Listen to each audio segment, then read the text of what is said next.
The effects of the current economic crisis have touched everyone.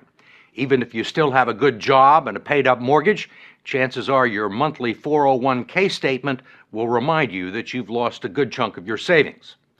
Trillions of dollars have evaporated from those accounts that have become the prime source of retirement funds for a majority of American workers, affecting their psyche and their future.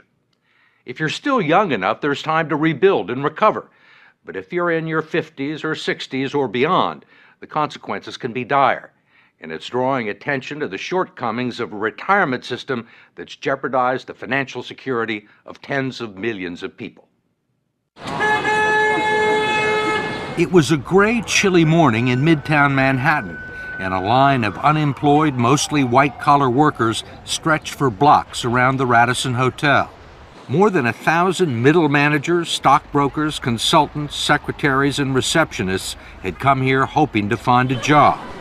If you are just arriving, please step this way. Good morning, Simon. It was called a career fair, but there was no merriment here, only a whiff of desperation.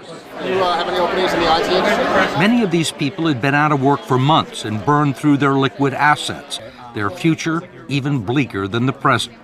Alan Weir, who turned 60 this month, showed us his latest 401k statement, which he hadn't had the courage to open up. I'm afraid. You're going to open it now? You want me to? Let's do it. There's good reason for his trepidation. Nearly half of his life savings have vanished in a matter of months. It went down again. How much are you down overall? Oh, about $140,000. Do you think you'll ever get it back? I would probably never see it come back. I was looking to retire probably when I hit 62. I can't do it now. I'll probably be working until I'm at least 70. I'm a Microsoft Office diva. Until she lost her job, Kathleen Coleman had spent nearly 30 years working as an executive assistant on Wall Street. She doesn't have much to show for it. Tell me about your 401k. Does this answer the question? This is what it was in 2005. 2007, you're down below 2005. Right. Another one went down almost $40,000. One was Right. 88,000, and then it went down to like 50. How old are you? 54, and I live alone. I don't have any children. I've been a career girl all my life, and it's been a great career, and I don't deserve this. I'm sorry. It's all right. Have you had any nibbles? All the nibbles I've had, I get beat out by top models who can type. And I have experience and dedication and loyalty, and I can make any boss shine. I can. If you're out there, I'll relocate anywhere for you. What, psychologically, what does this piece of paper do to you? Oh, it crushes any rest I may get when I'm 65. I'll have to work for the rest of my life. The saddest part of this story is that it's being repeated all over the country. In eastern Pennsylvania, 59-year-old Iris Hans lost her accounting job and half of her 401k investments. She's now back in the workforce as a part-time cashier in a grocery store. Your debit card? You have a great day. In Dearborn, Michigan, Terry and Donna McNally are barely holding on. He lost his sales job in August. The condo they bought 15 years ago is worth less than their mortgage, and 40% of his 401k retirement savings is gone. Donna is the main provider now. Let me hear you count to 10. Can you count to 10? 1, 2, Running a daycare center out of their home. 6, 7, 8, 9, 10. Are you here for Joan? Terry considers himself fortunate to have found part-time work greeting the bereaved at a funeral home and making lattes at Starbucks, There you go. where colleagues young enough to be his grandchildren have taken him under their wing. What's the hardest part? I'm no longer sitting in a computer or driving in a car to a call. You know, suddenly I'm standing for 4 to 6 hours and greeting people or making drinks or trying to learn the process and the food business thing, which is very difficult. It's tough, but I'm proud of him.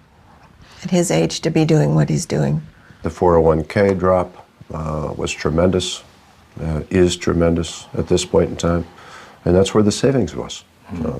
That's our hurt right now. We can't live our vision of our dream of retirement. That's the worst part. Many people can't. And what was your dream? Our dream was to have a log cabin up north, Leland area, and just live a nice, quiet life. And we can't do that. Do you think you'll ever be able to retire? I don't No. see that day. Can no longer see that day. What kind of a retirement plan allows millions of people to lose 30 to 50% of their life savings just as they near retirement? David Ray, president of the profit-sharing 401k Council of America and a lobbyist for the 401k industry, says it's one that empowers people to make their own investment decisions. 401k is the absolute best way people can save for retirement. They absolutely are the best retirement vehicle we have. How can you say it's the best available if it has let down tens of millions of people at the time they need the money the most? That's not a 401k problem.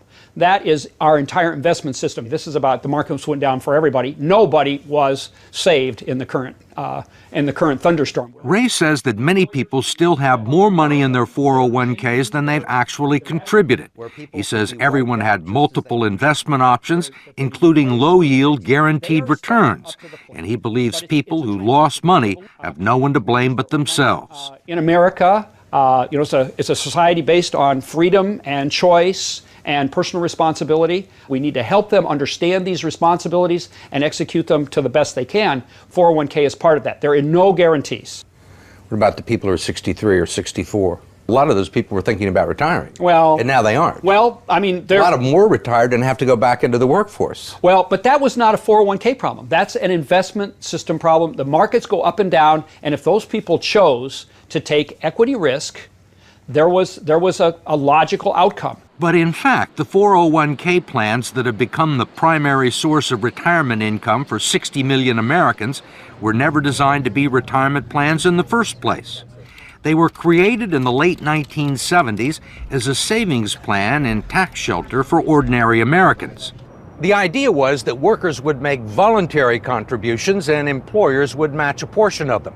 The taxes would be deferred until the employee reached the age of 59 and a half.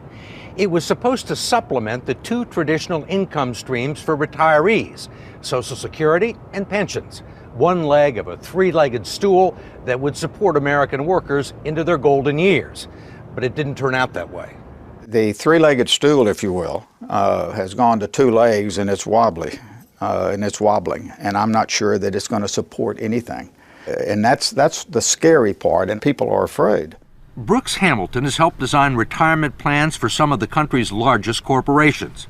He says 401ks turned out to be so much cheaper than funding pensions that many companies decided to freeze their pension plans and replace them with 401ks. The decision created millions of new employee investors for Wall Street and the financial community, and they pounced on the opportunity. If you go back and track the mutual fund growth in assets, and you track the growth in 401k plans, it looks like a railroad track leading to the sky. They are parallel tracks. So the big beneficiaries were the mutual funds. That's right. That's correct. When employers began turning 401ks into retirement plans, the financial community was not shy about promoting them as such.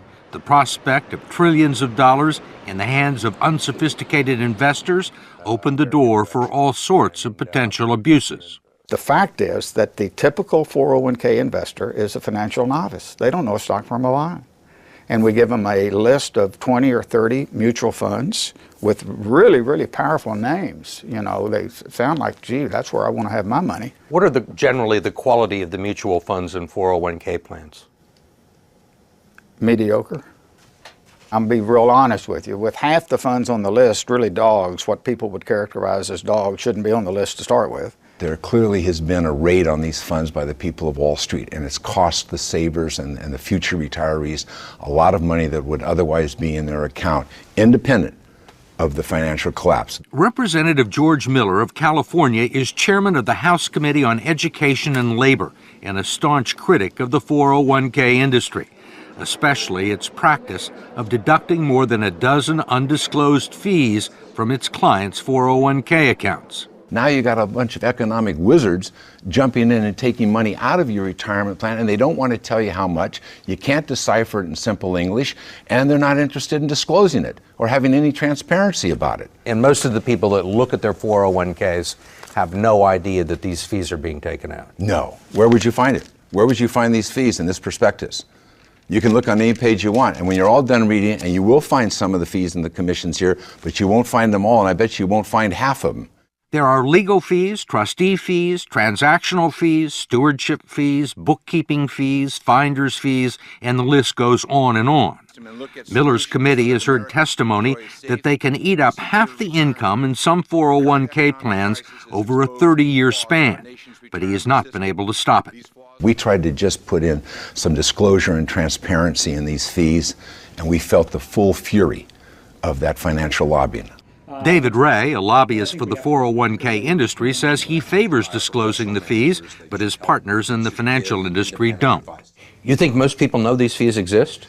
I think they know that there are fees. They don't know exactly how large they are. Why do you think the financial services industry is opposed to fee transparency?